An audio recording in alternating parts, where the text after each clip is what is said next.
Hello. വീണ്ടും നമസ്കാരം. Good afternoon.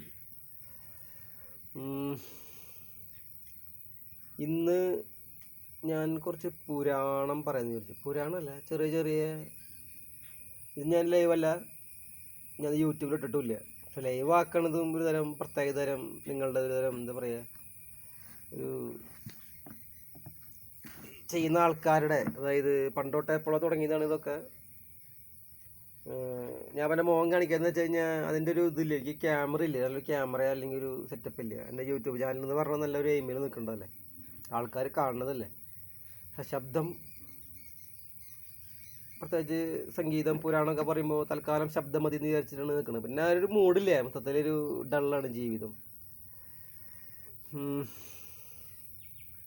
നമ്മുടെ രാജ്യത്തെക്കുറിച്ച് ഞാൻ സംസാരിക്കാൻ പോണത് നമ്മുടെ മഹാഭാരതം. നമ്മുടെ നാട്ടിൽ ഗ്രാമങ്ങളിൽ ഹിന്ദുക്കളിൽ തന്നെ ഈ ശ്രീകൃഷ്ണൻ അല്ലെങ്കിൽ പുരാണം ഒക്കെ എങ്ങനെയായിരുന്നു എന്നുള്ളതാണ്. ഇവിടെയൊക്കെ ഉണ്ടായിരുന്നു ചെറിയ ചെറിയ ദളിതരുടെ തന്നെ ഗ്രാഹ്യം. ഈ രാമായണവും മഹാഭാരതത്തെക്കുറിച്ച് ഭയങ്കരമാണ് ഇവർ. അതിൽ തന്നെ ഇവരെന്ന് പറഞ്ഞാൽ ഞാനിപ്പോൾ ആ ജാതിയിൽ പെട്ടതല്ലാത്തത് കൊണ്ടാണ് ഇവരെന്ന് പറയുന്നത്. ഒക്കെ മനുഷ്യന്മാർ തന്നെ. ഈ ചാതുർവർണ്ണയും മായാസൃഷ്ടി എന്ന് പറഞ്ഞ ഇവർ ഗ്രേറ്റാണ് ഇവർ. അതിൽ തന്നെ ഇവരെ മനസ്സിലാക്കാൻ പറ്റുന്ന ഇവരുടെ ഒരു, ഈ ബ്രാഹ്മണർക്ക് കല മനസ്സിലാക്കാൻ പറ്റുന്ന ഒരു രീതിയിൽ.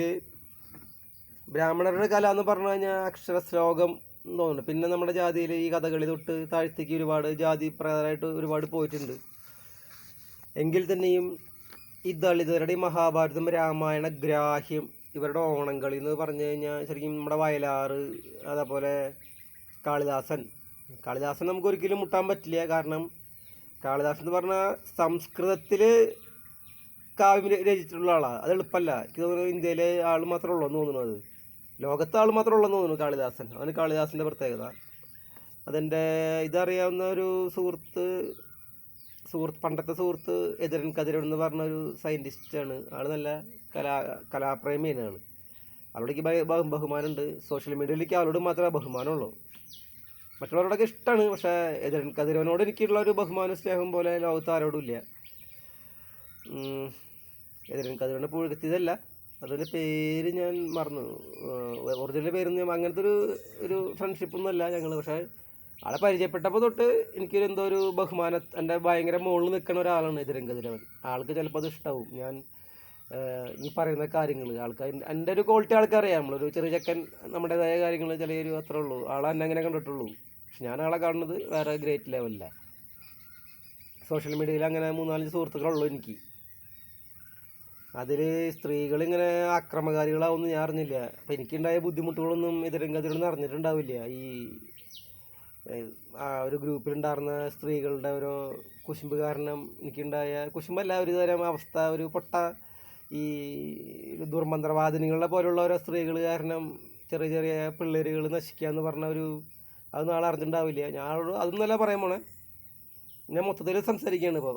എതിരൻ കതിരവൻ ഓർത്തൊന്നും മാത്രമേ ഉള്ളൂ. ആളൊക്കെ ഈ ബാലമുരളി കൃഷ്ണയുടെ ഒരുപാട് ആൾക്കറിയാത്ത അറിവുകളില്ല. അത്ര ഗ്രേറ്റാണ് എതിരൻ കതിരവൻ. പരിചയപ്പെടുന്നവരൊക്കെ പരിചയപ്പെടുക, അത്രേ ഉള്ളൂ. ഇപ്പം ഞങ്ങൾ ഫ്രണ്ട്ഷിപ്പ് ഉണ്ടോ എന്ന് വെച്ച് കഴിഞ്ഞാൽ ഇല്ല. ചിലപ്പോൾ ഉണ്ടാവാം ഭാവിയിൽ. നമ്മളാളോട് തെറ്റൊന്നും ചെയ്തിട്ടില്ല, ആളെന്നോടും ചെയ്തിട്ടില്ല. പക്ഷെ എനിക്ക് ആളെ ഭയങ്കര ഇഷ്ടമാണ്. ഞാൻ പറഞ്ഞു വന്നത്, ഈ പുരാണത്തിൽ ഈ ദളിതർക്കുള്ള അറിവ് എന്ന് പറഞ്ഞു കഴിഞ്ഞാൽ ഭയങ്കരമാണ്. ഒരു ഓണംകളി പാട്ടുകളിലുള്ള ഗ്രാഹ്യം എന്ന് പറഞ്ഞു കഴിഞ്ഞാൽ ഈ ഓണംകളി, അപ്പോൾ ഈ കഥകളി അല്ലെങ്കിൽ അതുപോലെ ബ്രാഹ്മണരുടെ ഒരു കലാരൂപം എന്ന് പറഞ്ഞിട്ടുണ്ടെങ്കിൽ അക്ഷരശ്ലോകമാണെന്ന് തോന്നുന്നു. പിന്നെ വേറെ കലാരൂപം എനിക്ക് വലിയ അറിവൊന്നുമില്ല. നമുക്ക് പിന്നെ കഥകളി, മേളം അങ്ങനെ ഒരുപാട് ഒക്കെ ഉണ്ടെങ്കിൽ തന്നെയും ഒരു പരിധി വരെ അങ്ങനെ ശ്രദ്ധിക്കാത്ത ഒരു രൂപമാണ് ഈ ഓണംകളി എന്ന് പറയുന്നത്. ഓണം ആ സമൃദ്ധിയുടെ സമയത്ത് മാത്രം. ഇന്ത്യയുടെ പല സംസ്ഥാനങ്ങളിലും പല രീതിയിലായിരിക്കും. പക്ഷേ ഓണംകളിയുടെ എഴുത്തുകാരുടെ ഒരു ഗ്രാഹ്യം ഈ മഹാഭാരതത്തോടും രാമായണത്തോടുള്ളത് ഭയങ്കരമാണത്. പിന്നെ പെട്ടെന്ന് മഹാഭാരതം പറഞ്ഞപ്പോൾ ഇന്ന് ഞാൻ നമ്മുടെ വിഷ്ണു സഹസ്രനാമം ചൊല്ലി.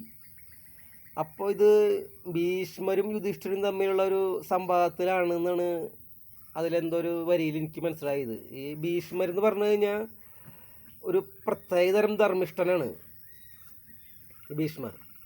ഭീഷ്മർ ഏതോ ഭാരതത്തിലെ ഏതോ കാലഘട്ടത്തിൻ്റെ ഒരു അധിപനാണ് ഭീഷ്മർ.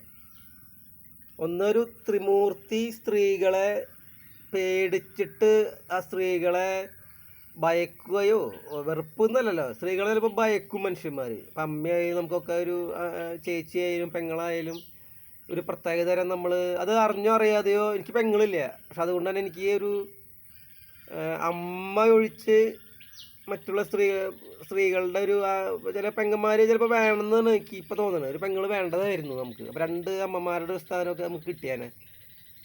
മറ്റു പല രീതിയിലൊക്കെ എന്തെങ്കിലുമൊക്കെ പെങ്ങന്മാരുണ്ടായ ഒരു ഭാഗ്യം. എനിക്ക് സത്യം പറഞ്ഞാൽ ചെറുപ്പം തൊട്ട് ഒരു പെങ്ങൾ ഉണ്ടാവണമെന്ന് എനിക്ക് ഭയങ്കര ആഗ്രഹമായിരുന്നു. എനിക്ക് പെങ്ങൾ കിട്ടിയില്ല. അപ്പം അതിൻ്റെ കുറേ അറിവുകളൊക്കെ നമുക്കുണ്ട്. ഇപ്പോൾ ഈ ഭീഷ്മർ എന്ന് പറഞ്ഞു കഴിഞ്ഞാൽ എനിക്ക് മനസ്സിലായി, ഈ അംബാലിക അംബിക അങ്ങനെ എന്തോ ഇതിൽ ഒരു ദേഷ്യം എന്തോ ഒരു അവസ്ഥയിൽ കൃത്യമായിട്ട് ഭാരതത്തിൻ്റെ സ്ത്രീകളോട് ഒരു അകൽച്ച വന്നിട്ട് ഒരു വലിയൊരു വംശത്തെ കാത്തു സൂക്ഷിച്ചാലാണ് ഭീഷ്മർ. ഭീഷ്മരുടെ തന്നെ എന്തോ ധർമ്മപുരാണമൊക്കെ ഉണ്ടെന്ന് തോന്നുന്നു എനിക്ക്. ഈ കൗടില്യൻ, നമ്മുടെ ചാണക്യൻ അർത്ഥശാസ്ത്രം എഴുതുന്നതിന് മുമ്പ് തന്നെ ഈ ഭീഷ്മർ ശരിക്കും മനുവിനൊക്കെ മുമ്പേ എന്തോ ഒരു ഭയങ്കരമായ ഒരു യുധിഷ്ഠിരന് പല ഉപകാരപ്രദമായ ഒരുപാട് നടപ്പുകൾ ഉണ്ടാക്കിയ ഒരാളാണ് ഭീഷ്മർ എന്ന് ഞാൻ കേട്ടാണ്, എനിക്ക് മനസ്സിലായെടുത്തോളൂ. അപ്പോൾ ഈ വിഷ്ണു സഹസ്രനാമത്തിലെ ഭീഷ്മരും യുധിഷ്ഠിരനും തമ്മിലുള്ള സംവാദത്തിലാണ് ഈ വിഷ്ണുവിൻ്റെ പ്രകീർത്തനം എന്ന് തോന്നുന്നു എനിക്ക്. അത് നമ്മുടെ ഇന്ത്യയിൽ കേരളത്തിൽ ഈ പഴമയിലേക്ക് പോകുമ്പോൾ ഉണ്ടായ ഒരേ ഒരു സ്ഥലമാണ് തിരുവനന്തപുരം തോന്നുന്നു എനിക്ക്.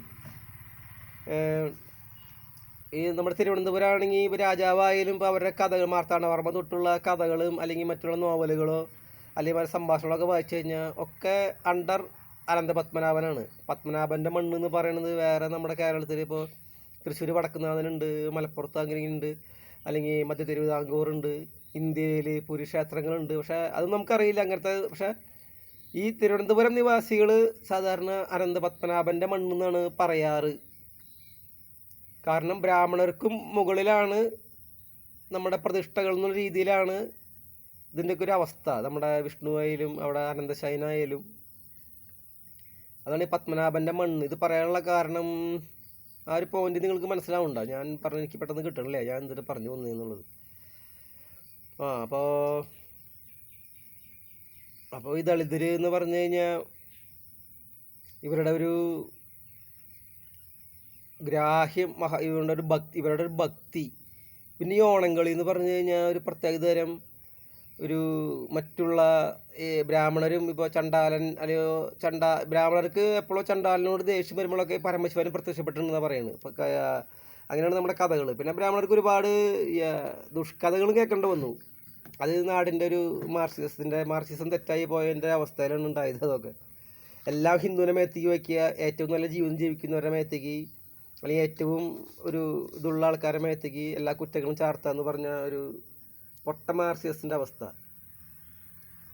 തനിക്കാക്കി വെടപ്പാക്കുക എന്നുള്ള പറഞ്ഞ പോലെ ഒരു ദുർബുദ്ധി. അതാണ് ബ്രാഹ്മണർക്കെതിരെ ഉണ്ടായ കുറേ കാര്യങ്ങൾ. ഈ ബ്രാഹ്മണർക്കും അല്ലെങ്കിൽ രാജാവിനും മുകളിലായിരുന്നു അനന്തപത്മനാഭൻ.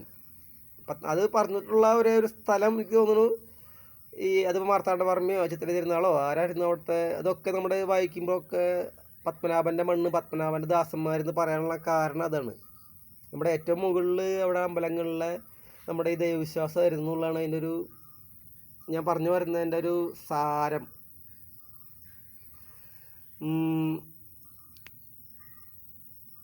9 മിനിറ്റാ എൻ്റെ അമ്മ. ഇത് 9 മിനിറ്റായി. ഇത് കണ്ടിന്യൂസ് ആയിട്ട് പോകണമെങ്കിൽ നല്ലത് ഞാൻ അടുത്ത വീഡിയോയിൽ അത് പറയുന്നതല്ലേ നല്ലത്. കണ്ടിന്യൂസ് ആയിട്ട് പോകണ്ട, എനിക്കെന്നെ ഒരു ഇത് കിട്ടണില്ലേ. പത്മനാഭദാസന്മാർ അത് കേരളത്തിൽ തിരുവനന്തപുരം മാത്രമേ ഉള്ളൂ എന്ന് തോന്നുന്നു എനിക്ക്. ബ്രാഹ്മണർക്കും രാജാവിനും മുകളിൽ.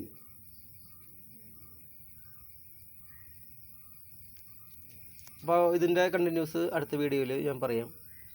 ഈ പറയാമെന്ന് വെച്ച് കഴിഞ്ഞാൽ ഇത് ഇട്ടിട്ടൊന്നുമില്ല, ആരും അറിയാനും പോകുന്നില്ല. കാരണം എല്ലാവരും നിങ്ങളൊക്കെ ലോകം മുഴുവൻ വീഡിയോ ചെയ്യുന്നത് ഒരുപാട് പ്രിപ്പറേഷൻ, സിനിമ ചെയ്യണതോ അല്ലെങ്കിൽ മറ്റുള്ളത് ഒരുപാട് പ്രിപ്പറേഷൻ നടത്തിയിട്ടും അങ്ങനത്തെ കുറേ കാര്യങ്ങളാണ്. പിന്നെയുള്ളത് കുറേ പെണ്ണുങ്ങളെ കാണാത്ത കുറേ സുന്ദരിമാരുടെ ഈ പേളിമാണിയൊക്കെ ജീവിക്കണ കണ്ടില്ലേ?